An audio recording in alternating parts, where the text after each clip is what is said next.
So Mandy, Caroline, we didn't really talk about the detail of what would come out of this morning, but God is really saying serving, witnessing, worshipping, those key words from Mandy. He's just repeating in different places, isn't he? It's amazing.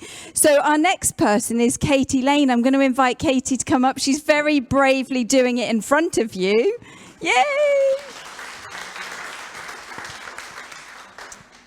Thank you. You're wonderful. So let's just say, please, can you tell us a little bit about yourself? I'm Katie. I've been coming to CBC since I can remember. I work in a day nursery. I'm deputy manager, room lead and Senko, and I'm Sue and Stu's daughter. Brilliant. And Sue's over there and she's not allowed to look. Fantastic. So today we're thinking about discipleship, and I have known you since we came here, so you were about 11, I think, when we came to CBC. And I can see over the years that you have a living, active faith. I am amazed and delighted when I see you and hear about your life. Can you mark a moment or a season when you transitioned from having your parents' faith to your own faith? So I think I began to have my own faith when I was probably around 12. I gave my life to God when I was little.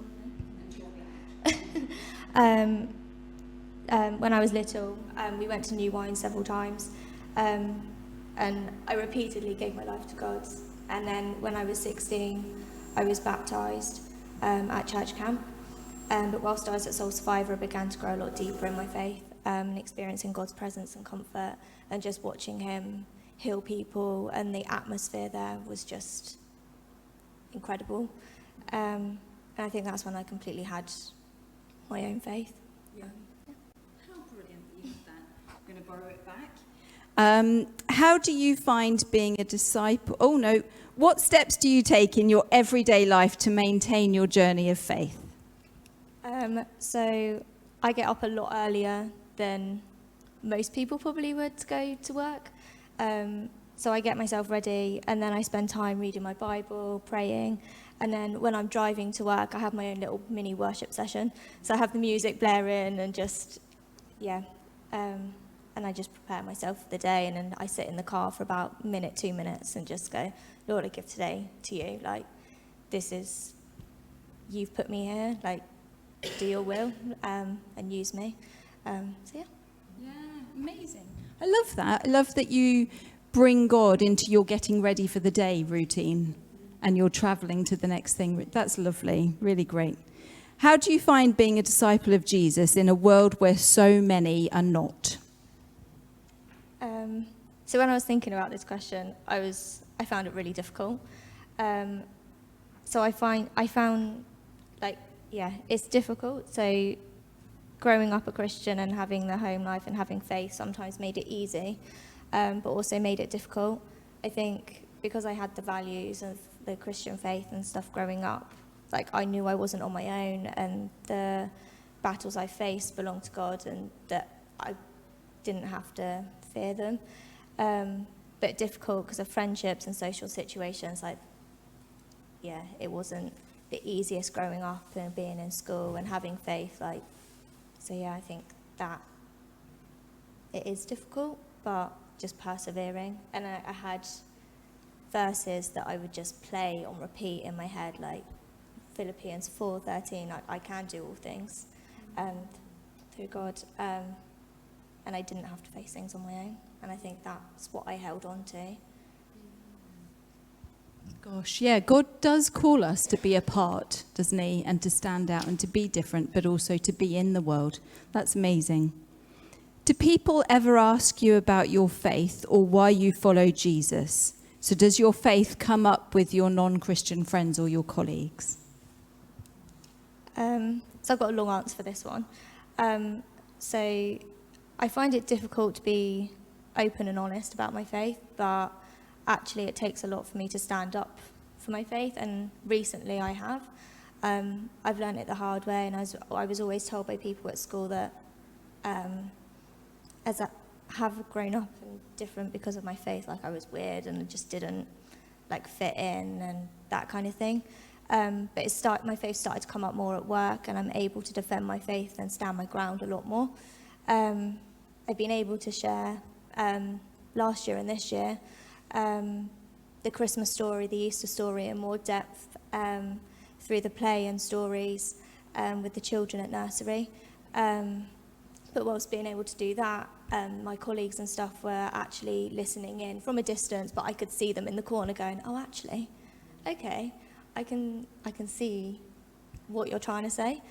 So I set up a nativity scene in the home corner. And then the Easter story, I set up a table with wine and like potatoes for bread, because that's all we had. And we had a cardboard cross on the sign, on the wall, and then the Easter story printed out. And I had such in-depth conversations with 3 and 4-year-olds about the Easter story. And the stuff they came out with, I was like, oh wow, okay, like you're testing my knowledge. But yeah, and then I went away with some of my work friends at Christmas, and one of them was asking me what I was doing at Christmas with church and what services I was going to, and I was able to explain to her that I go to church every Sunday and what that meant to me, and we started talking about it, and she was like, well, actually, one of my New Year's resolutions this year is to come to church. And I was like, oh wow, okay. And then she was like, oh, can I come one time? I was like, yeah, sure.